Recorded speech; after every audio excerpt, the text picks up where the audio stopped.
नमस्कार दोस्तों, क्या हाल है सबके। स्वागत है आप सब लोगों का चैनल मैथ्स ग्रामर पर एक बार फिर से। मैं आप लोगों के लिए आज 5 सवाल अर्थमेटिक के लेके आया हूँ, जो कि प्रीवियस ईयर क्वेश्चंस हैं। पांचों क्वेश्चन अलग अलग टॉपिक से रिलेटेड हैं।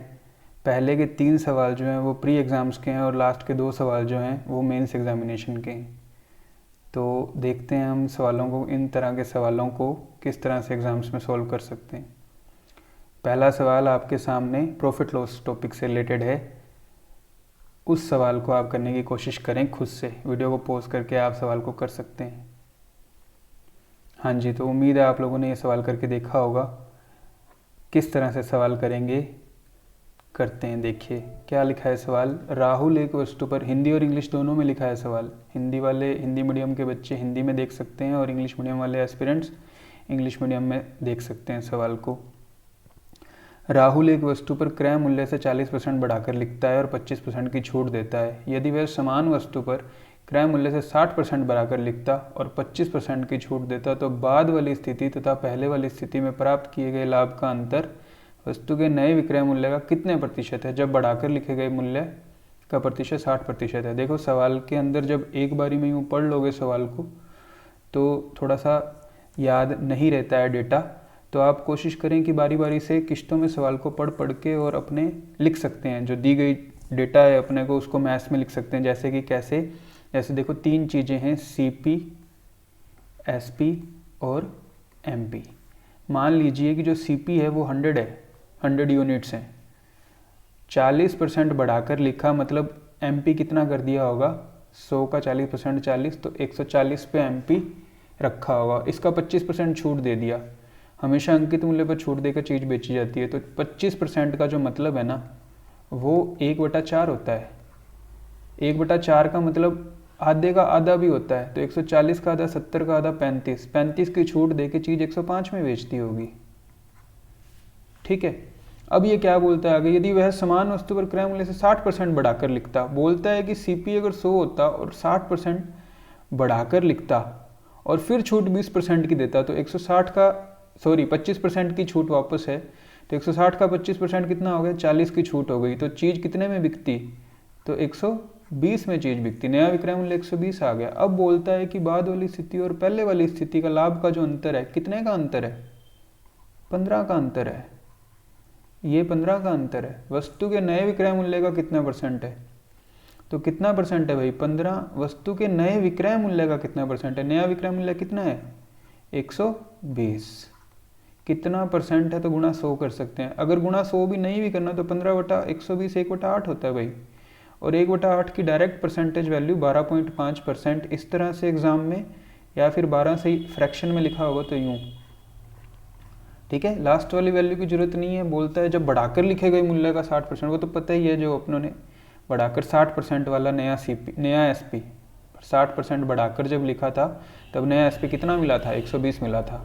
तो जो अंतर है 15, 120 का कितना परसेंट है भाई, 12.5%। इस तरह से आंसर आ जाएगा।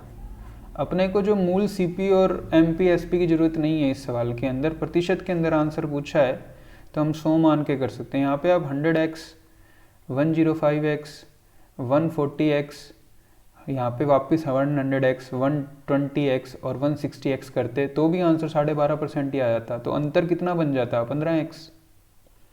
और नया विक्रय मूल्य कितना, 120x। तो ये x से x ना कैंसिल आउट हो जाता है, इसलिए अपने को x मानने की जरूरत भी नहीं है।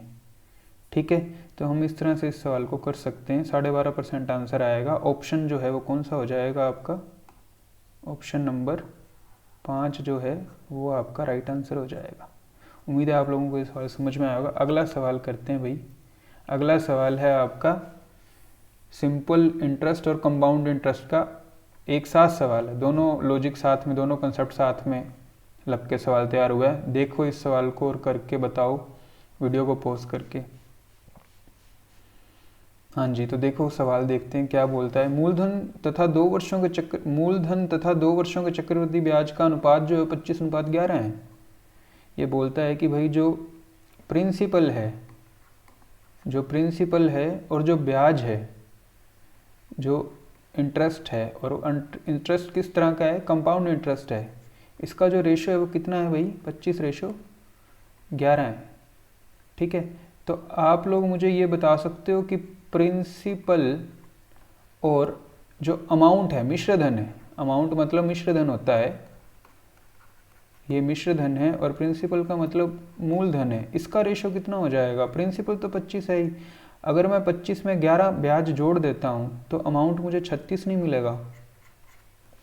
ठीक है, बोलता है कि 2 वर्षों के चक्रवृद्धि ब्याज और साधारण ब्याज का जो अंतर है वो 240 रुपये, तो मूलधन ज्ञात करो।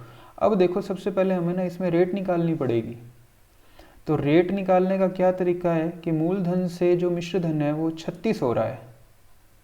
ठीक है, तो इसके अंदर भाई एक तो बनती है ट्रिक और एक बनता है पूरा कॉन्सेप्ट कि 25p से, पहले मैं कॉन्सेप्ट बता रहा हूँ आप लोगों को, फिर मैं ट्रिक भी बता दूंगा कि किस तरह से हम ट्रिक से इसको सवाल को देख सकते हैं। 25p से 36p हो रहा है, ये जो p है ये मैंने कॉमन मल्टीपल ले लिया। तो देखो फॉर्मूला ये होता है, अगर अपने को रेट निकालनी है 25p, ये हो गया प्रिंसिपल, 1 प्लस r/100, समय कितना है भाई? 2 साल का, और कितना हो रहा है पैसा? 36p। ये p नहीं भी लेते तो भी कोई दिक्कत नहीं थी, p से p कैंसिल आउट हो जाएगा। ये जो 25 है, ध्यान से देखना, ये जो 25 है ये 36 के बटे में नहीं चला जाएगा क्या? अब क्या करते हैं, ये जो 2 है जब इधर लेके आऊंगा तो ये रूट में आ जाएगा। तो क्या मिल गया मुझे? 1 प्लस r/100 बराबर 6/5। ये 1 को उधर लेके जाओगे माइनस में जाएगा 1।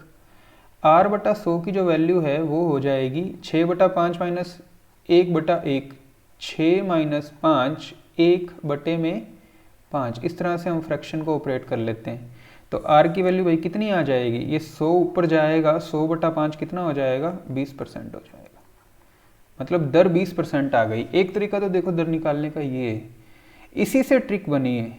कैसे कि 25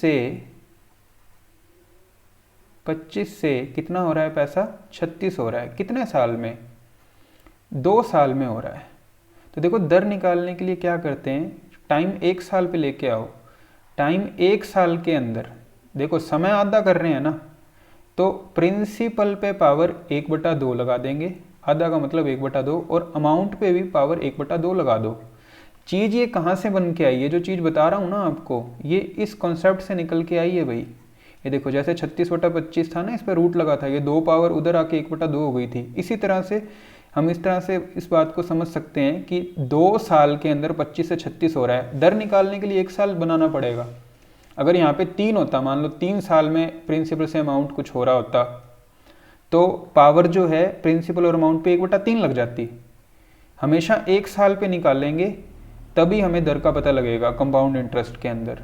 ठीक है, तो 2 साल से 1 साल हुआ तो समय आधा हुआ ना, तो हम क्या करेंगे, प्रिंसिपल और अमाउंट दोनों पे हाफ पावर लगा देंगे। अब 25 का पावर 1/2 का मतलब 5, और 36 पे पावर 1/2 का मतलब 6, मतलब 1 साल में पैसा 5 से 6 हो रहा है। तो दर क्या बन जाएगी भाई?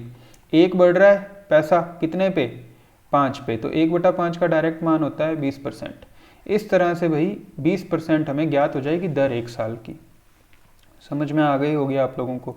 तो ये चीज़ बड़ी नहीं है, मैंने इतना लेंदी नहीं है। या तो ये चीज़ कर सकते हो आप, या फिर इस तरीके से आप दर निकाल सकते हो, आपकी मर्जी है। जो दर है निकालने के 2 तरीके हैं, इस तरह से जो दर है वो हम ज्ञात कर सकते हैं। बाकी एक चीज़ और भी है कि भाई सर हम तो इस तरह से कर लेते हैं 25 से 11, कि भाई 11 ब्याज बन रहा है सर, कितने पे? 25 पे, गुणा 100, 44%। ये 2 साल का है, ये जो ब्याज है ना ये 2 साल का है।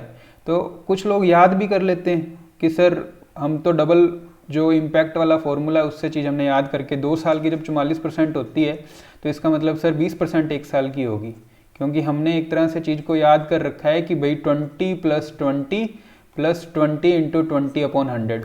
तो सर ये 2 साल का इस तरह से, ये 2 × 2 4, 20 और 20 40 और 4 44%, यूँ बनता है ये। तो वो भी ठीक है, आपकी मर्जी है।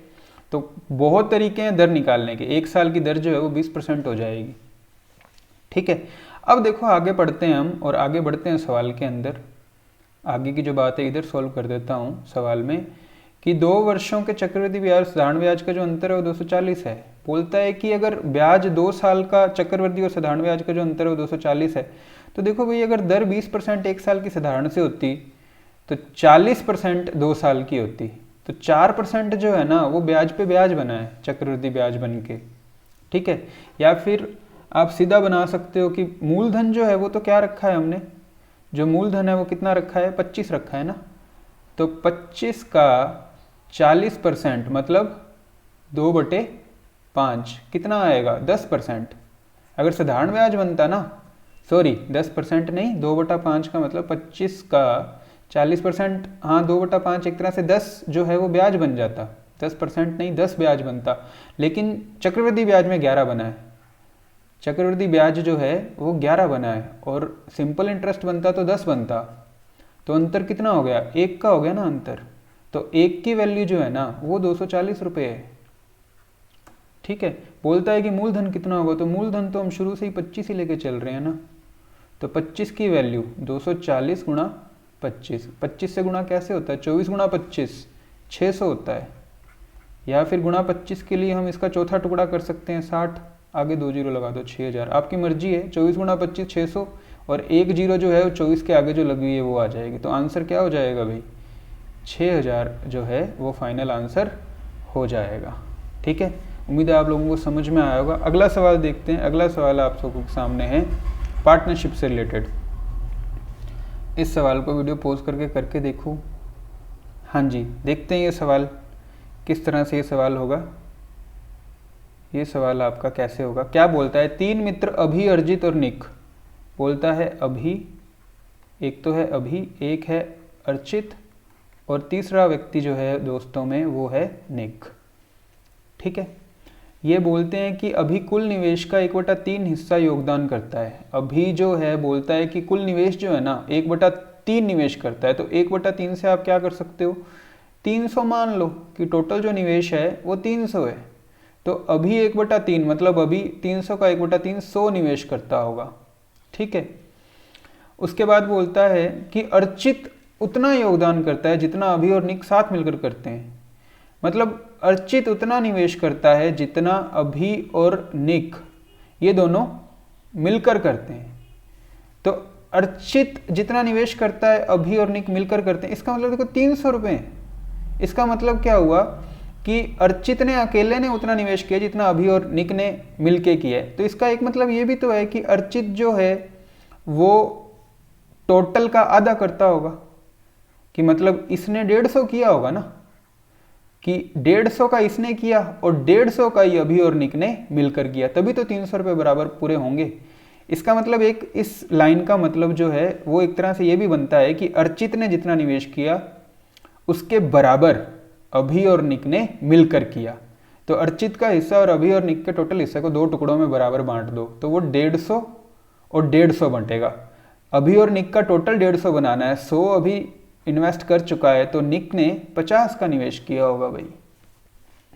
इस तरह से ये चीज़ बनेगी। अब इसके आगे आप रेशो बना सकते हो, 50 से जब काटोगे इनकी इन्वेस्टमेंट का रेशो बन सकता है 2 रेशो 3 रेशो और 1 बन जाएगा भाई। ठीक है, बोलते हैं कि दिए गए वर्ष के अंत में कुल लाभ 6600 रुपये है। तो देखो जो इन्वेस्टमेंट का निवेश का रेशो होता है वही प्रॉफिट का रेशो होता है। तो यही आपका इन्वेस्टमेंट का रेशो है और यही प्रॉफिट का रेशो है, दोनों रेशो यही हैं। बोलते हैं कि वर्ष के अंत में कुल लाभ 6600 है, तो 2 और 3 और 1 6 रेशो की वैल्यू कितनी आ जाएगी, 6600। बोलते हैं कि निक के लाभ का हिस्सा, तो निक को 1 रेशो ही तो मिला है, 6 की वैल्यू 6600, तो 1 रेशो की वैल्यू कितनी हो जाएगी भाई, 1100, है ना। ये बटे में ही तो आएगा 6, 1 रेशो जब बनाना होगा तो 66/6 11, 2 जीरो आगे लगे हुए तो 1100। तो आंसर हो जाएगा भाई इस सवाल का आपका 1100 रुपये, सेकेंड ऑप्शन। उम्मीद है आप लोगों को समझ में आई होगी बात। अगला सवाल देखते हैं। अगला सवाल, हाँ जी भाई, ये सवाल टाइम एंड वर्क का है। ये सवाल जो है वो आपका टाइम एंड वर्क का है। सवाल आप लोगों को दिख रहा होगा, ये सवाल मैं आप लोगों को दिखा देता हूँ थोड़ा सा। ठीक है, आगे कुछ नहीं है, उसके अंदर 3 लड़कियां बढ़ जाती हैं। ठीक है, यहाँ पर जो है इस जगह पर जो है ये है बढ़ जाती हैं। आप लोग करके देखो इस सवाल को, ये पीछे इसके छुप क्या है, बढ़ जाती हैं, यहाँ ये लिखा है। तो इस सवाल को आप वीडियो पॉज करके करके देख सकते हैं, फिर मैं ये सवाल आप लोगों को करवाता हूँ। हाँ जी, देखिए क्या है सवाल, अच्छा सवाल है, टाइम एंड वर्क से रिलेटेड सवाल है। बोलता है कि 4 लड़के और 8 लड़कियां किसी कार्य के 1/3 भाग को 5 दिन में पूरा करते हैं। इसके बाद 3 लड़के और 3 लड़कियां बढ़ जाती हैं, 3 लड़के और 3 लड़कियां बढ़ जाते हैं और 1/3 कार्य को 3 दिन में पूरा कर देते हैं। कि क्या हुआ, पहले 5 दिन तक काम हुआ, तीसरा हिस्सा काम का हो गया, उसके बाद 3 लड़के और 3 लड़कियां और आ गई और फिर 1/3 काम फिर से और 3 दिन में ही हो गया। यदि शेष कार्य को 2 दिन में पूरा किया जाना है तो ज्ञात कीजिए कि लड़कियों की संख्या को कितना और बढ़ाया जाना चाहिए। अंत में क्या है कि जो तीसरा हिस्सा काम का, क्योंकि पहले 1/3 हो गया, फिर 1/3 हो गया, अंत में फिर से 1/3 रह गया, वो काम पूरा करवाना है 2 दिन में, तो सिर्फ लड़कियों की संख्या कितनी बढ़ाई जाए। ठीक है, इंग्लिश में भी हम सवाल पढ़ लेते हैं। 4 boys and 8 girls completed 1/3 work in 5 days. After that 3 boys and 3 girls increased and they completed 1/3 more work in 3 days. If remaining work is completed in 2 days, then find how many more girls should be increased. आगे options आप लोगों को दे रखे हैं। हाँ जी, तो ये सवाल कैसे करेंगे, देखो भाई एक ही चीज़ होती है इन तरह के सवालों में, टाइम एंड वर्क में एक ही बात होती है कि वर्क जो है ना वो एफिशिएंसी इनटू टाइम होता है। अब मैं यहाँ पे क्या करता हूँ, जो लड़के की एफिशिएंसी उसको मान लेता हूँ बी और लड़कियों की एफिशिएंसी को मान लेता हूँ जी। तो किस तरह से हम पुट करेंगे चीज को और सवाल को करेंगे, समझना भाई। देखो 4 लड़के 4 बॉयज, एक लड़की की एफिशिएंसी अगर बी है तो 4 की 4 बी हो जाएगी, 8 लड़कियों की एफिशिएंसी 8 जी हो जाएगी। ये तो हो गई एफिशिएंसी। कितने दिन में काम हुआ है, 5 दिन में काम हुआ है और काम कितना हुआ है, 1/3 काम है भाई ये। ठीक है, एफिशिएंसी इनटू टाइम अपॉन में जब वर्क जाएगा ना तो ये वाली जो पूरी चीज़ है ये 1 यूनिट के बराबर हो जाती है, ये 1 यूनिट के बराबर हो जाती है, ये बराबर हो गई। अब वापस एक अगला ग्रुप है, 3 लड़के और 3 लड़कियां बढ़ गई, वापस 1 यूनिट के बराबर वैल्यू बनाते हैं कि 3 लड़कियां और आ गई तो अब 7 लड़के हो गए और 3 लड़कियां आ गई तो 11 लड़कियां हो गई। ये भाई 3 दिन में काम कर देते हैं, इंटू कर दिया 3 और ये भी 1/3 हो गया। अब ये चीज़, ये लेफ्ट हैंड साइड और राइट हैंड साइड इन दोनों को इक्वेट कर देते हैं, क्योंकि ये दोनों ही क्या है, efficiency into time upon work है। दोनों की वैल्यू जो है ना, इन दोनों टर्म्स की वैल्यू लेफ्ट में और राइट में दोनों की वैल्यू 1-1 यूनिट है, इसलिए इनको इक्वेट कर दिया। अब देखो ये 1/3 से 1/3 आप काट सकते हो। ठीक है, अब इसको जब हल करेंगे यहाँ से क्या है, बी और जी की मान आ जाएगा, रेशो आ जाएगा, बी और जी का जो रिलेशन है एफिशिएंसी बी और जी, वो अपने को पता लग जाएगा क्या संबंध है भाई, लड़के और लड़की की जो क्षमता है उसका संबंध क्या है। तो देखो ये 5 का जब गुणा करूंगा, पूरा करके बता रहा हूँ आप लोगों को, 4 गुणा 5 20 बी प्लस 40 जी बराबर 21 बी प्लस 33 जी। तो मुझे यहाँ से मिलेगा भाई 7 जी बराबर बी, 21 बी में से 20 बी गए बी और 40 जी माइनस 33 जी, तो ये 7 जी। तो भाई बी अपॉन जी कितना आ जाएगा, 7/1। ये संबंध आ गया एफिशिएंसी का कि बॉयज़ की जो, अगर एक लड़का एक दिन में 7 काम करता है, एफिशिएंसी क्या होता है, इकाई समय में किया गया कार्य, मतलब लड़के और लड़की की क्षमता 7:1। लड़का अगर एक दिन में 7 काम करता है तो एक लड़की एक दिन में 1 ही काम करेगी। उम्मीद है आप लोगों को ये चीज़ समझ में आई होगी। अब देखो 1/3 काम पहले हो गया, 1/3 काम बाद में हो गया, अब 1/3 काम ही बचा। बी और जी की वैल्यू या तो यहाँ रख दो या फिर इस जगह पे रख दो, 1/3 काम की वैल्यू आ जाएगी कि जो 1/3 काम बच गया।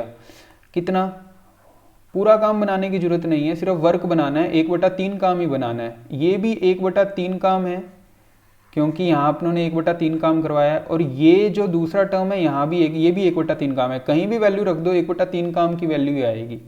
तो मैं इसमें रखता हूँ, पहले टर्म में रख देता हूँ, तो 4 गुणा बी है, देखो ध्यान से, तो 4 7 28, क्योंकि बी की वैल्यू 7 है, तो 28 प्लस 8 जी, जी की वैल्यू 1 है, 8 एकम 8, तो 28 और 8 36 हो गया, और 36 गुणा 5 दिन में 1/3 काम हुआ था, 36 पंजे, 36 गुणा 5 कितना काम हो गया, 180 वर्क हो गया भाई। ये वर्क 180 है, और ये जो वर्क है ना ये कितने दिन में करवाना है, 2 दिन में करवाना है। तो एक दिन के अंदर 90 काम नहीं करवाने क्या आपने को, बोलो, एक दिन में 90 काम करवाने हैं। तो अब देखो सिंपल सा लॉजिक है कि 7 लड़के तो हो चुके हैं, ये देखो 7 लड़के तो आ चुके थे, 3 लड़के और बढ़ने के बाद 7 लड़के, एक लड़का 7 काम करता है, तो एक दिन में 7 लड़के 7 × 7 की क्षमता से 49 काम तो यही कर देंगे, 49 वर्क तो ये कर देंगे। पीछे रिमेनिंग वर्क कितना रह गया, 41 काम रह गया। ये किससे करवाना है, गर्ल्स से करवाना है, ये गर्ल्स की हेल्प से करवाना है। और गर्ल्स जो हैं वो कितनी है, गर्ल्स भाई 11 हो चुकी हैं। एक गर्ल की क्षमता जो है वो 1 है, ये देखो आपके सामने ये 1 है। तो 11 लड़कियां, भाई 11 काम तो लड़कियां करेंगी जो हैं अवेलेबल, जो लड़कियां काम कर रही हैं वो 11 काम तो कर देंगी। पीछे काम कितना रह गया, 30 काम रह गए। ये 30 काम लड़कियों से ही करवाना है। एक लड़की एक दिन में एक काम करती है, तो एक दिन में 30 काम करने के लिए 30 गर्ल्स की जरूरत होगी। तो आंसर आ जाएगा इस सवाल का 30। ये ऑप्शन आपका ऑप्शन नंबर 1 ये बनेगा भाई फाइनल आंसर। उम्मीद है आप लोगों को चीज़ समझ में आई होगी। तो इस सवाल का जो आंसर है वो हो जाएगा 30। ठीक है, आगे लास्ट एक सवाल और है, उसको करके देखते हैं हम किस तरह से सवाल होगा। हाँ जी भाई, लास्ट सवाल आपका मिश्रण का है। इस सवाल को देखो, अच्छा सवाल है, आया हुआ है एग्ज़ाम में सवाल, तो आप लोग इस सवाल को वीडियो पॉज करके कर सकते हो। हाँ जी, तो आप लोगों ने ये सवाल किया होगा, देखते हैं सवाल कैसे होगा। देखो क्या बोलता है कि दूध और आम के रस को 2:3 में मिलाया जाता है। एक तो है मिल्क, और आम का रस मतलब मैंगो जो जूस है उसको मैं मैंगो ही लिख लेता हूँ सिर्फ, ये लो मैंगो। इसको बोलता है 2:3 में मिलाया जाता है। प्राकृतिक रूप से naturally there is 90% water in milk. प्राकृतिक रूप से दूध में 90% पानी। अब देखो 90% की ये बात कर रहा है, तो 90% अगर बोल दिया ना आगे, तो इसके आगे 2 जीरो लगा लो। 2:3 को 200 और 300 लिख लो, ईजी हो जाएगा काम। प्राकृतिक रूप से दूध में 90% पानी है। ये जो दूध मिलाया है ना, इसमें 90% पानी है, मतलब कितना हो जाएगा भाई, 180 तो पानी हो जाएगा। और जो दूध की मात्रा है वो कितनी हो जाएगी, 20। ये मिल्क, प्योर मिल्क, और ये वाटर। एक चीज़ तो आ गई ये। और बोलता है कि आम के रस में 80% पानी है, इसके अंदर भी पानी है भाई। और 300 का 80% कितना हो जाएगा, 240 पानी है। और ये जो 60 है ये पल्प होगा, ये मैंगो पल्प होगा, कुछ भी होगा, अपने को उससे कोई मतलब नहीं है। ये 60 हो गया पल्प। ठीक है, 10 लीटर पानी और मिश्रण में डाल दिया तो पानी का प्रतिशत कितना हो गया, पानी का प्रतिशत कितना हो गया, ये हो गया 86.2/3%। इसको फ्रैक्शन में बदल सकते हो क्या, 86.2/3%। इसको फ्रैक्शन में बदलने के बहुत तरीके हैं। देखो, एक तो आप 3 × 86 कर सकते हो, 80 × 3 240, 6 × 18 240 और 18 258 और 2 260 बटे में 300। ये आपका 13/15 बनेगा। एक तरीका तो ये। और मैं आपको अगर बताऊं तो 86.2/3 जो परसेंट है वो क्या है भाई, 80% प्लस 6.2/3% है ना। 80% की वैल्यू 4/5 होती है, और 6.2/3 1/15 होता है। अगर यहाँ 15 देखोगे तो 4 को 12 देखना पड़ेगा, तब भी ये 13/15 बनेगा। ठीक है, बोलता है कि 86.2/3, 10 पानी मिला दिया, तो अब जो नया मिश्रण है उसमें 13/15 पानी हो गया। मतलब नया अगर मिश्रण 15 का है तो उसमें 13 पानी हो गया। तो दूध में पानी की आरंभिक मात्रा बतानी है। अब देखो ये जो सारी चीजें हैं ना, 20, 180, 60 और 240, ये अनुपात हैं, ये अनुपात हैं भाई, ये यूनिट्स हैं। ठीक है, तो इस सवाल को हम किस तरह से कर सकते हैं, इधर सोल्व कर रहा हूं, देखना इस तरह से इधर वाली तरफ सोल्व कर रहे हैं सवाल को। तो इसको यूं लिखूंगा मैं कुछ, कि जो पानी है भाई, पहले कितना है वो पानी, 1 ये है पानी, एक तो 180 और एक 240। तो 180 और 240 कितना हो गया, ये हो जाएगा 18 और 18 36, 420 पानी हो गया। कितने में से, टोटल देखो 200 और 300 500 है ना, 200 और 300 500 है। या फिर आप इसको देखो थोड़ा सा अगर छोटा करो, ये 20 और 30 भी अगर मानते ना, तो यहाँ पे 2 18 और 6 24 हो जाता। मतलब ये 42 50 भी कर सकते हो आप। ठीक है, अब देखो थोड़ा सा मैं आपको इस सवाल को किस तरह से बताता हूँ। ये पानी है, ये पानी है 42, और टोटल जो मिश्रण है वो कितना है भाई, 50 है। अब देखना 10 पानी मिलाया है, तो देखो पानी तो मिला ही 10, लेकिन टोटल मिश्रण भी तो 10 बढ़ गया ना। ठीक है, मतलब दोनों तरफ यहाँ पे अगर अपने 10-10 मिला दें, क्योंकि पानी तो 10 बढ़ ही गया मिश्रण में, और टोटल मिश्रण भी तो 10 बढ़ेगा ना। तो टोटल मिश्रण का पूछा है पानी, तो बोलता है कि टोटल मिश्रण का जो पानी है ना वो कितना हो गया, पानी नए मिश्रण में 13, तो नया मिश्रण कितना 15।